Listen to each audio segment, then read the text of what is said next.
The cat's purr is one of the more comforting sounds in all of nature. It has long been thought to be an indication of happiness and contentment, but animal behaviorists know that this is not always the case. Some cats also purr when frightened or intimidated. Also, in addition to not knowing exactly what causes cats to purr, the very mechanics behind the sound are not completely understood. The knowledge we do have comes strictly from observation. While there is definitely a vibration of certain areas of the throat, there is no organ or set of muscles that are used strictly for purring. It was once thought that cats have separate sets of vocal cords for making the sound, but this turned out to be false. One possible clue may lie in the fact that most big cats, such as lions and tigers, do not purr, just as house cats don't roar. There may be some anatomical difference between the two types of cats that keep them from making certain sounds, but if there is, researchers haven't found it yet.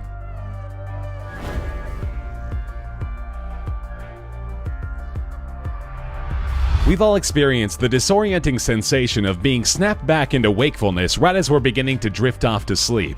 Usually this is accompanied by a sensation of falling, and sometimes mental images or brief dreams will also be a part of the experience. This phenomenon actually has a name. It's known as a hypnic jerk, which is not an ill-tempered hypnotist, but a sudden increase in muscle activity just as sleep is setting in. While sleep scientists know that this is what happens, it's the how and the why that they have so far been unable to pin down. It's speculated that in the transitional stage between wakefulness and sleep, there is sometimes a brief struggle between the systems in the brain that encourage slumber and those that cause you to stay awake. It may be that the wakeful part of the brain overreacts to the relaxing of the muscles caused by the sleepy part, causing the exaggerated twitch that jerks us out of sleep. However, this is all pure speculation. It's unknown whether dreaming truly plays a part in causing hypnic jerks, and why the feeling of falling is so often present. Ever since potential new medicines have been put through clinical trials, they've been measured against placebos, look-alike substances that have no effect whatsoever. Early medical professionals would use sugar pills, comparing the results with the real drug in order to make sure that the medicine was having the desired effect. Before long, physicians noticed that sometimes the placebo could work just as well as the actual medicine. Put simply, if patients were told that sugar pills would make them feel better, a certain number of them would actually feel better. As the years went on, cases were recorded in which some serious conditions such as Parkinson's disease were successfully treated with placebos. Medical science has yet to find an explanation for this effect. Amazingly, placebos can sometimes work even when the patients know that they're placebos. One study found that allowing the placebo effect to kick in over 4 treatments with a pain-killing gel, which was really only colored Vaseline, had some patients continuing to experience a pain-relieving effect, even after being told the gel was a placebo.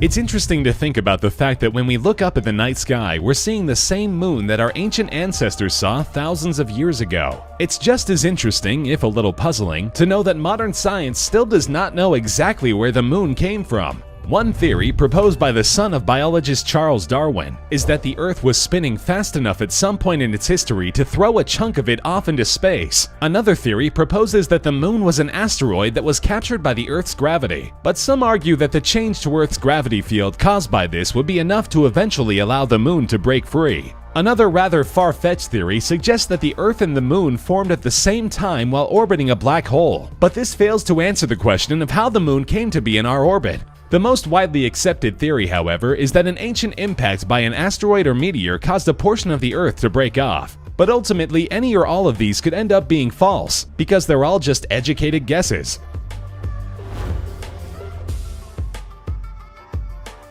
Menopause is a monumental life change for half of the population. It marks the end of a woman's childbearing years and comes with a host of physical and psychological issues that vary from woman to woman, but can range from mildly disruptive to very traumatic. Interestingly, humans are one of only 3 known species on the planet to go through this process, with the others being killer whales and short-finned pilot whales. There is no biological purpose for it, and researchers have tried for years to determine what, if any, purpose it serves in humans, from an evolutionary standpoint. Menopause occurs when the ovaries undergo a rapid decrease in function, stopping the production of eggs and resulting in the end of the menstrual cycle. At birth, the female human ovaries contain over 1 million eggs, releasing one every month. The hormones that cause this process, mainly estrogen, begin to dwindle after the age of 40, which is the beginning of the process leading to onset of menopause. But nobody has figured out why this natural reduction in hormones happens at all.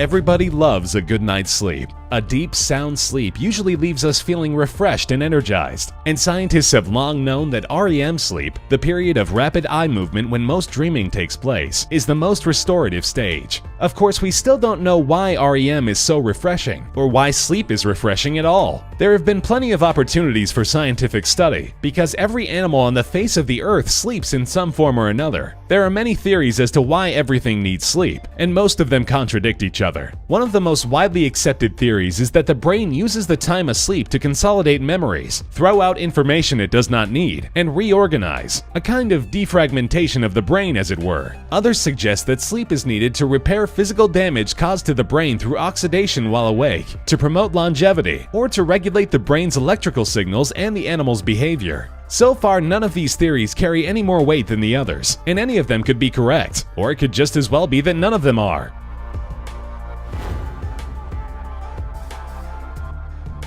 When it comes to human beings, few mysteries have eluded science, religion, and philosophy like the mystery of human consciousness. Humans appear to be the only organisms on the planet capable of self-awareness, yet no discipline has been able to pinpoint what makes us different. However, it appears that at least the right questions are being asked. Aside from philosophical questions about the nature of self and the meaning of free will, some scientific studies have tried to address the questions of whether other animals experience consciousness and whether vegetative patients are capable of being conscious. When it comes to the nature of consciousness, the best guesses of science have to do with the electrical signals generated by the brain. Some researchers believe that some unknown master process integrates all of our sensory input in a unique way that makes us experience the world differently. One recent study even suggested, after detecting tiny vibrations inside the brain, that the human brain is actually a quantum computer. Science may one day give us a definitive answer, but so far the very quality that defines our humanity has yet to be explained.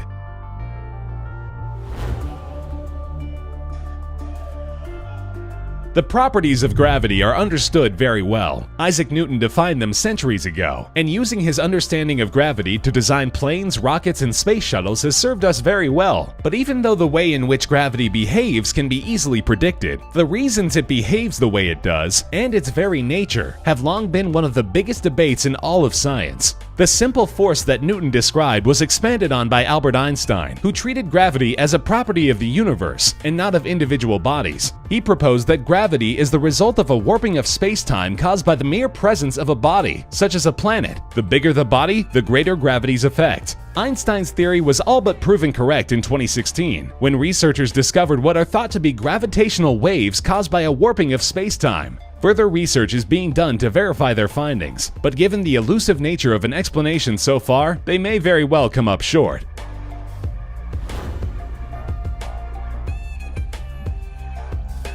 During the entire time biologists have been discovering and cataloging new species, over 1.3 million of them have become known to science. It's astounding to think that we share the Earth with such a variety of life. But those in the field of biology admit that this is just the tip of the iceberg. Every single year, an average of 15,000 new species are discovered. Many of these may be microscopic bacteria, or a previously unknown type of parasite that only lives inside another animal. Some may be native to areas that are only recently discovered, like unmapped rainforests or unexplored regions of the ocean floor. The best estimates of scientists are that as many as 7 million species are still waiting to be discovered. And of course, this could be wildly off the mark. With evolution continuing its slow march, we may never catch up. There may always be species that are unknown to us for as long as humans exist.